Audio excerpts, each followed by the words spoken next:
Philippines दक्षिण पूर्वी एसियामा रहेको एउटा सुन्दर गणतान्त्रिक देश हो। रसिया जस्तै फिलिपिन्समा पनि पुरुषभन्दा महिलाको जनसङ्ख्या धेरै छ। फिलिपिन्सलाई सुन्दर युवतीहरूको देश भनेर समेत चिनिन्छ। 7641 वटा टापु मिलेर बनेको यस देशले झण्डै 3 लाख वर्ग किलोमिटर क्षेत्रफल ओगटेको छ। जनसङ्ख्या झण्डै 11 करोड रहेको छ। ती मध्ये महिलाको जनसङ्ख्या 6 करोडको हाराहारीमा रहेको छ। आज हामी फिलिपिन्स देशको विभिन्न अनौठा, रोचक र रोमाञ्चित 20 तथ्य यहाँहरू समक्ष प्रस्तुत गर्दैछौँ। आउनुहोस् सुरु गरौँ।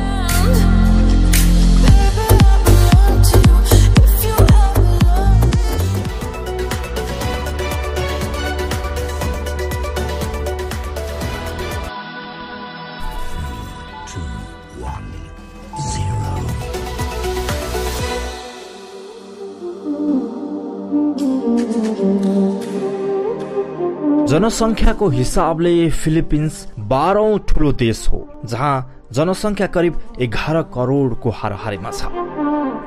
सन् 1600 अर्थात् 16औं शताब्दीमा स्पेनले फिलिपिन्सलाई कब्जामा लिएको थियो र त्यति बेला आफ्ना राजा फिलिपको नाममा देशको नाम फिलिपिन्स राखिएको थियो।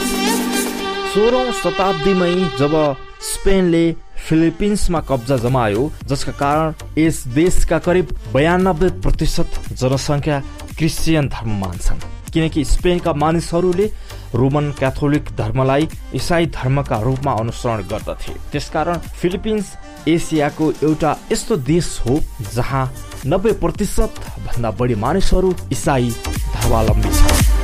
फिलिपिन्सको प्रायजसो भाग ज्वालामुखीले बनेको छ, त्यसकारण त्यहाँ धेरै खनिज तत्त्वहरू पाइन्छ। विश्वका 10 ठुला सपिङ महलहरू मध्ये 3 वटा सपिङ महल फिलिपिन्समा छन् र ती हुन् SM मेगा महल, SM नर्थ इर्सा र SM मल अफ एसिया। फिलिपिन्समा वेश्यावृत्ति अवैध छ, तर त्यहाँका 5 लाख भन्दा बढी महिलाहरू वेश्यावृत्तिमा संलग्न छन्। त्यसमा पनि 15 देखि 20 वर्ष उमेरका युवतीहरूको संख्या अत्याधिक बढी छ।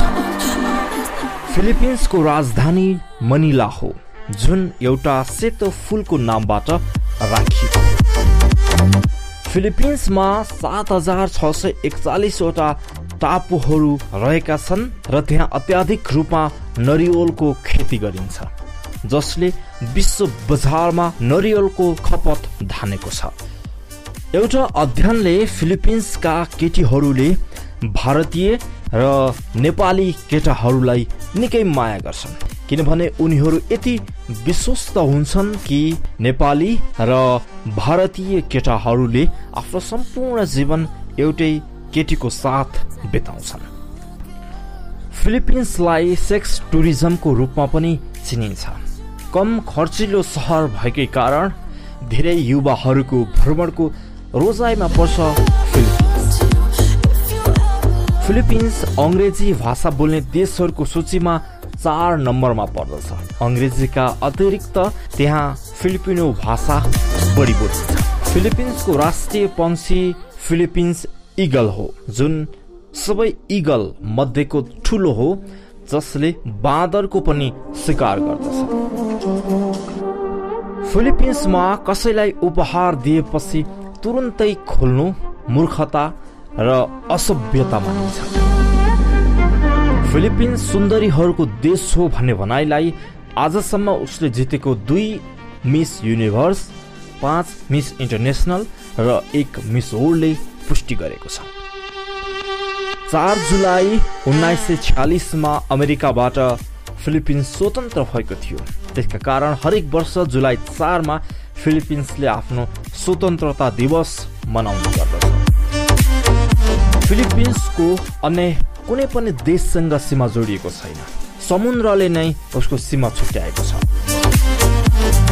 फिलिपिन्समा व्यक्तिहरूको नाम पनि अनौठो प्रकारको हुन्छ।